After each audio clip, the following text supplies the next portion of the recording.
So you think it's important at this time for Congress to repeal the Hyde Amendment to allow federal funding of abortion with this law?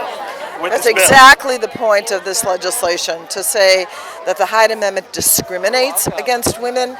It is counter to the spirit of the Roe v. Wade decision that allowed women to make the choice, and says that poor women simply not, if they can't afford it, too bad. No federal dollars. And as was just pointed out, it also means members of Congress who don't have abortion coverage. We do have young women in the Congress, women in the military, women who get health care from Indian services. So there are so many millions of women now who really can't get the right that was offered to women in 1973.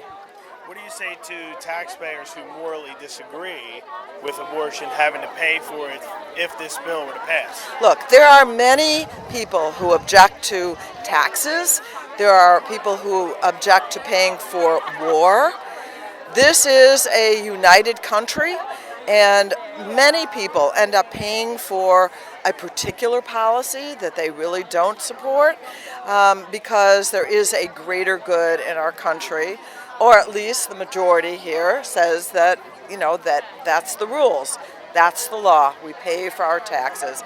And so I think that this one that singles out and targets low-income women, young women, women of color, disabled who are maybe on Medicare, Medicaid, who can't afford it, for discrimination. And how do you plan to get this through Congress with the Republican majority? We've seen things change so much.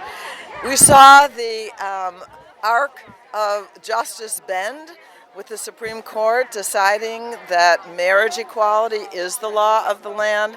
And I am a believer that the power of people can bend that arc. Well, this is a question of equal access to reproductive freedom and health care. And as long as you're denying lower income women that access, then that right is not real to a major part of the population. You mentioned during your remarks the Hyde Amendment hurts poor people in particular. Could you talk about why that is the case right now?